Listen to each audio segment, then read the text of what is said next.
bilang pagtatapos, Your Honor, hayaan niyo pong gamitin ko muli ang tinuran ng isang Isko Moreno noon nung siya ay konsihal. Sa mga oras na ito, naisin ko pa pong maging basurero na itinutulak ang aking sariling kariton kesa maging kariton na itinutulak ng iba at dinadala kung saan niya gusto. Welcome back sa aking YouTube channel. Para sa mga first time lang po na manood, please click mo na yan, Jeremy's TV Manila. Anyway guys, wala nang bayad, libre lang. Tulong mo na lang din sa kapwa mo. Alright? So bago ang lahat, kumusta po sa mga Iskonian, solid Iskonian, at lahat ng mga sumusuporta sa ating channel, at kay Yorme Chi at Chensa at sa kanyang mga councilor at mga congressman. So patuloy tayo guys, suportahan po natin sila hanggang maitawid natin sila, di ba, sa 2025 election. Alright, so ang topic po natin ngayon for today's video, ito pala yung dahilan kung bakit nagsi-resign ang mga councilors na hawak nila mga committee, di ba? Kasi nga diyan nag-umpisa nung nalaman niya na tatakbo na itong si Yorme, nagkawatak-watak na sila guys. Naiwan yung siyempre yung majority, pero nanindigan yung minority. At kahapon kaka-vlog lang natin, di ba? Throwback 2002 kung saan nag-resign din itong si Yorme kasama sa majority, di ba? Tapos nag-resign siya dahil nga tingin niya hindi na naaangkop o taliwas na yung mga programa para sa mga mahirap. At isang bagay ang kanilang sinundan kay Yorme guys, isang bagay lang, kaya sila nanindigan kay Yorme sa kanyang prinsipyo. Doon sila humugot at nagkapareho ng prinsipyo. Anong sabi ni Yorme nung nag-resign siya? Mas gugustuhin ko pa na maging basurero ulit dahil may kariton ako, di ba? Yung basurero may kariton, di ba? Kung saan niya gustong iliko, sa kaliwa ba, sa kanan, diretso o atras, at least nagagawa niya, gusto niya, nakakapag-decide siya. Di ba? Yun ang gusto niya, hindi kagaya pagka may mahawak sa'yo, kagaya ng majority, di ba? Kung anong gusto nila, yun ang susunod. Pero ang problema, kung labag na nga sa yung konsensa at prinsipyo. So guys, narito guys, pakinggan natin, di ba? Part 1 lang to kasi medyo mahaba.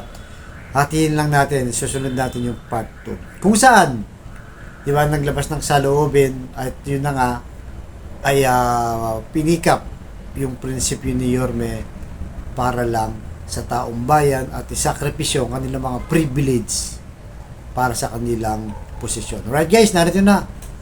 Pasok mga councilors. I stand with my personal and collective privilege, Your Honor. Nitong nakaraang mga araw, talagang napakahirap. Napakahirap po. Ako po'y nagigising sa madaling araw. Yung nire-reseta sa akin na Steel Nox ni Dr. Chua, mabilis na nauubos. Magigising ako umiinom ako ng sleeping pills.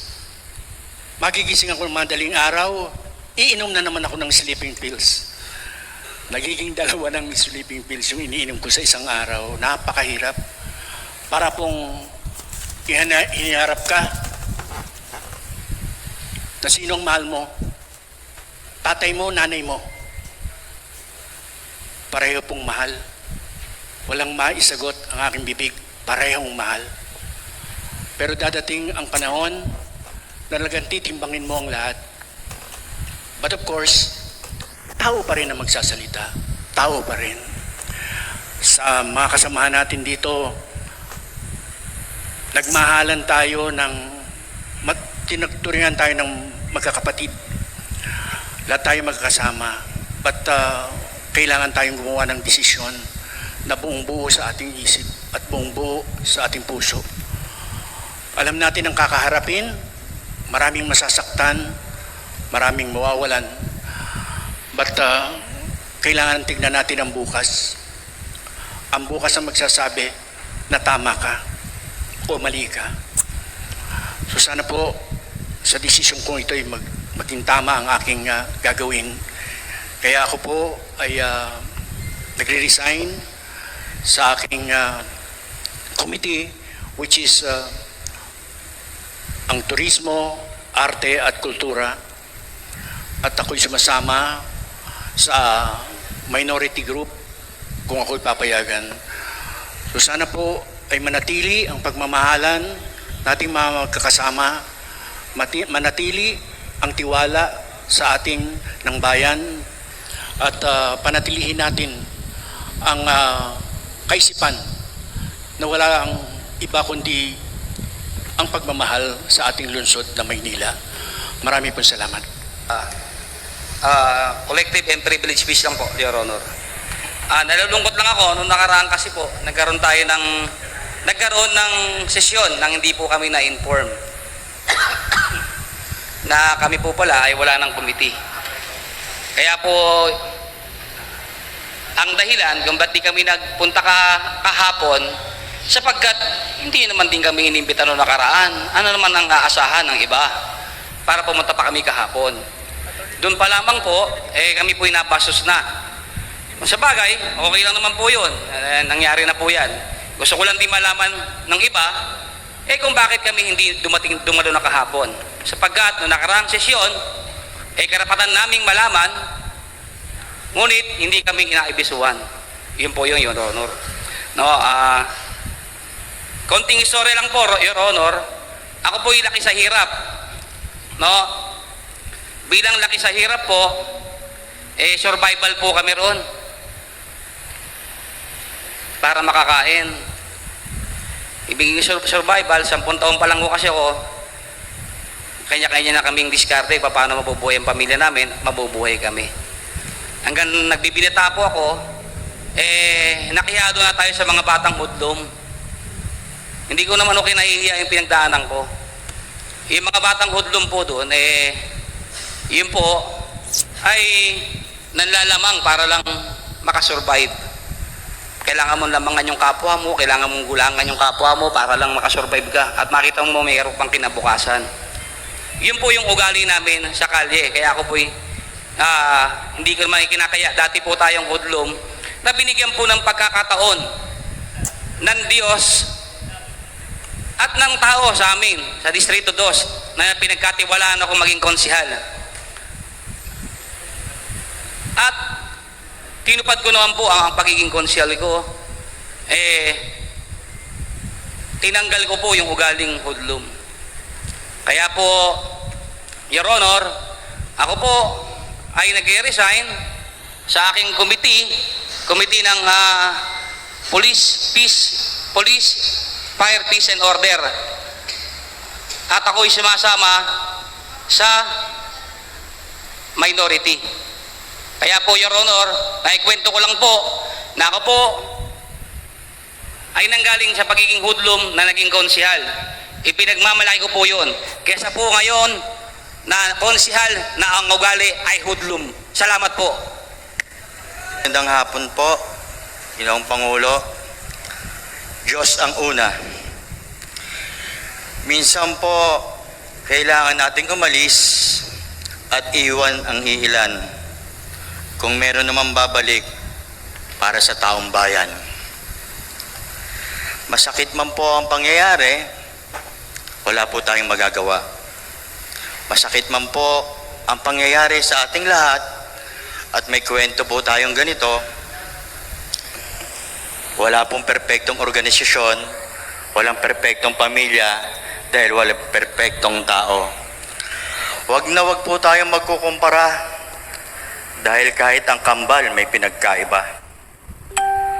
Ako po ay nagpapahayag ng aking pag-alis sa majority at taas noong sumasanib sa kabuuan po ng hanay ng minorya.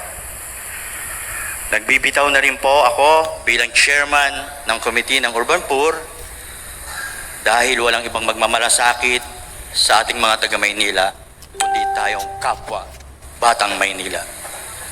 Sa mga nakalipas na linggo ay tila bagang taon ang lumipas sa inyong lingkod, Your Honor. Atong naganap noong nakaraang sesyon noong July 23, Your Honor, kinagulat po ng inyong lingkod na meron pala tayong sesyon. Samantalang ang aking hawak-hawak na alaala ay yung huling minutes natin noong July 9 kung saan ang ating majority floor leader ay nagsalita. And if may read, Your Honor, on July 30, the City Council will have its 123rd founding anniversary due to the need to renovate the session hall in preparation for the July 30. I move that we have a recess and resume on July 30.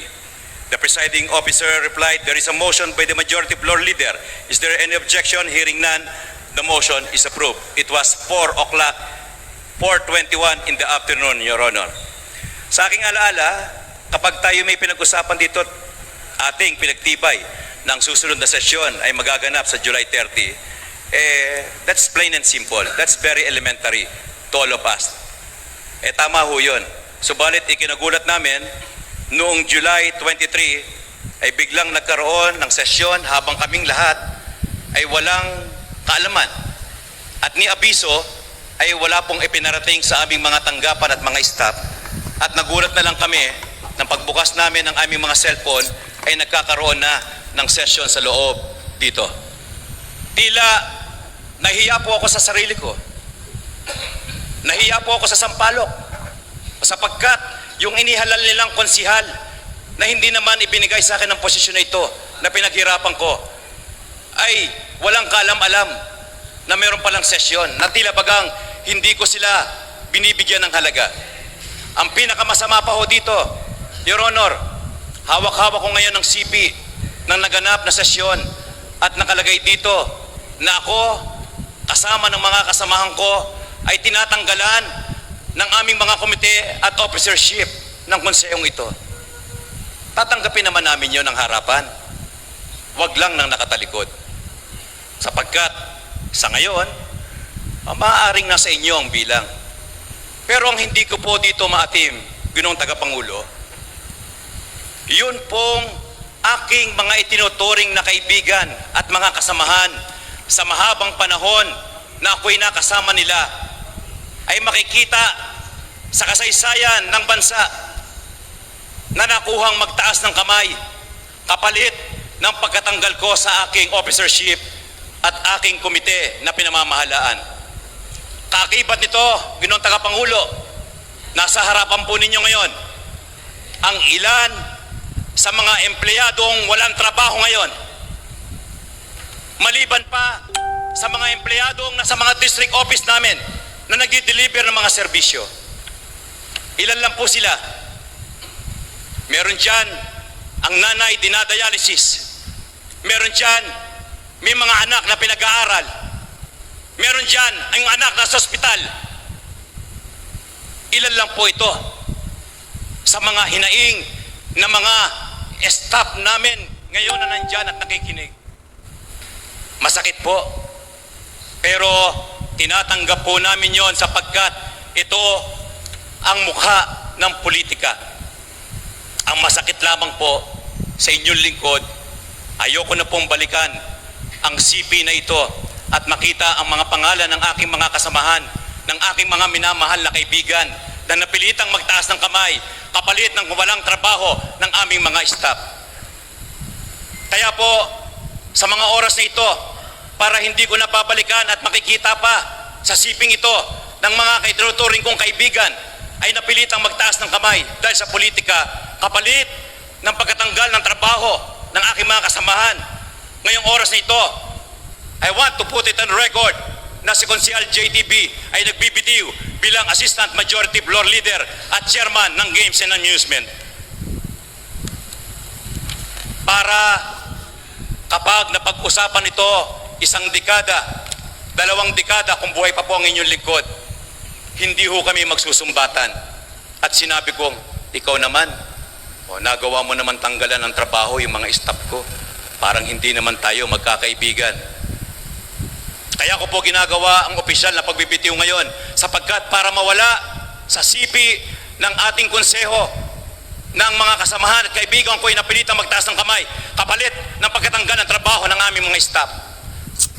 Sa ngayon ay mangingibabaw na hindi po ako tinanggal bagkos ako po ay nagbitiw ng voluntaryo bilang Assistant Majority Floor Leader at Chairman ng Games and Amusement Committee.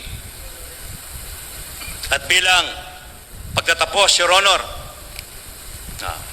akin pong isinisiwalat, akin pong idinideklara sa mga oras na ito, bagamat ako'y walang committee, ako'y walang officership, ako po'y nagbibitiw sa hanay ng mayorya at ako'y bumibilang sa hanay ng minorya. Maraming salamat po. Kasihan nawa tayo ng poong may kapal. Yun po ang mga tinuran ng isang batang Maynila.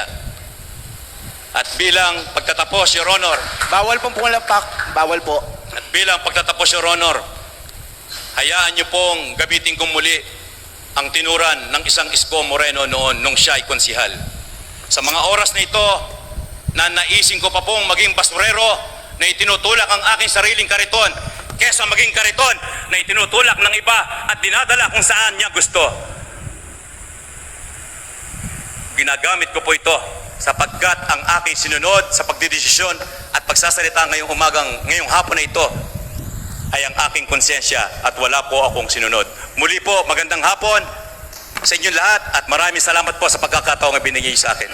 Maraming salamat po. Nais ko lang po magbigay po ng isang simpleng manifestasyon. Kanina po ang aking mabuting kaibigan at kasamahan na si Consejero Joel JTV Villanueva ay nagbigay po ng kanyang saloobin tungkol po sa nangyari na session nung makaraan na linggo.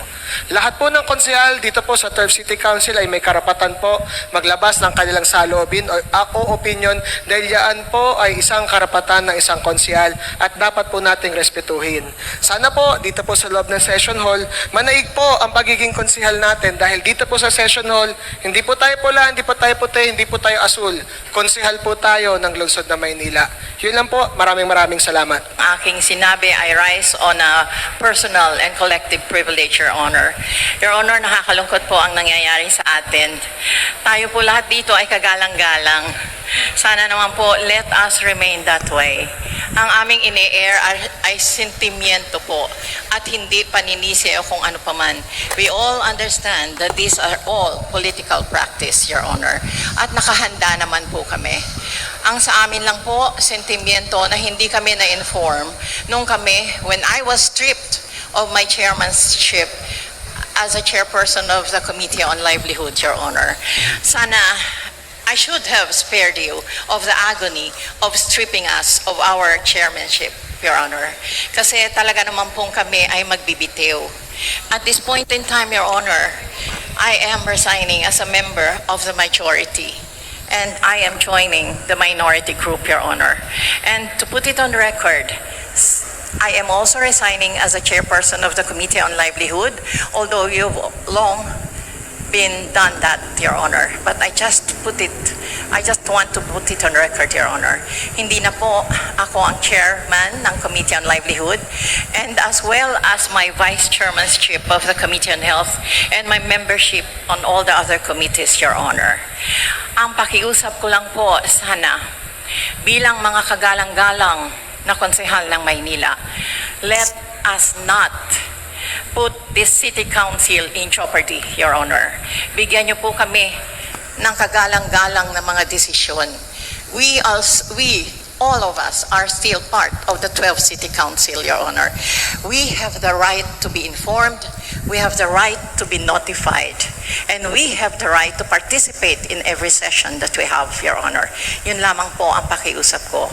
Otherwise, lahat po kayo, kaibigan ko pa rin. Let this be just a political practice, Your Honor. Thank you and good afternoon. Maraming salamat, Councilor Irma Alfonso Uson. Konsehal Taga Pardo Jr. Kinikilala ng APAG. Your Honor,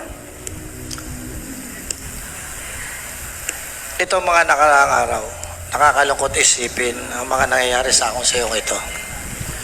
Hindi naging madali ang desisyon, mainit lagi ang tensyon at iba-iba ang reaksyon. Kaya ako'y umabot sa aking desisyon at nais ko pong ipagbigay alam sa konsehong ito ang aking taasang pagpapahayag ng pagbibitiw bilang Committee Chairman ng Transportasyon at bilang member ng aking kinabibilangang komite. Sa nagdaang araw, saksi po kayo lahat na ginawa ko ang lahat ng aking makakaya bilang chairman ng Komite ng Transportasyon. Naging masunurin po akong sundalo, Your Honor, sa mga kinauukulan. Bilang patunay, ni minsan, hindi po ako na-late o lumiban sa nakatakdang araw ng oras ng sesyon. Maging sa mga kasuotan, barong man, pantalon o sapatos, ay mariin ko pong sinusunod. Ako po ay sumunod sa lahat ng anumang alituntunin ng ating Ginoong Tagapangulo. Taas noo, kahit papano, naisaayos ko po ang kalagayan ng transportasyon sa ating lungsod. Batid ng mga Toda President ang kanilang taus-pusong pasasalamat sa ating ginampalang tungkulin. Taasan na taas na ako pong ipinagmamalaki sa inyo. Hindi ako tumanggap ng suhol o anumang halaga na may kinalaman sa aking tungkulin. Ginawa ko po lahat ang alam kong makakatulong sa taong bayan. Wala po akong pinagsisisihan sapagkat ang aking kaalaman ay walang pagkukulang. Marahil ngayon din po ay itinakdang araw upang opisyal na din po ako magbitaw sa mayorya. At simula ngayon, itinuturing ko ng aking sarili ng miyembro ng menorya. Maraming salamat po. Maraming salamat, Councilor Jesus Tagapahardo Jr. Councilor Ian Bansay Nieva is recognized. Your Honor, personal and collective privilege po, Your Honor. Inayos ko rin po sana magbitaw bilang chairman po ng Committee on Labor and Employment. At ganun din po, ako'y malista rin po sa bilang miyembro po ng Mayorya. Salamat po. Maraming salamat po, Honorable Presiding Officer. Very timely po, Your Honor, at nung ako po ay tumitingin din po sa aking mga memories sa Facebook, nakita ko po na sa buwan po ng Agosto 2020, ako po ay unang-unang tumayo din po dito sa prestigious na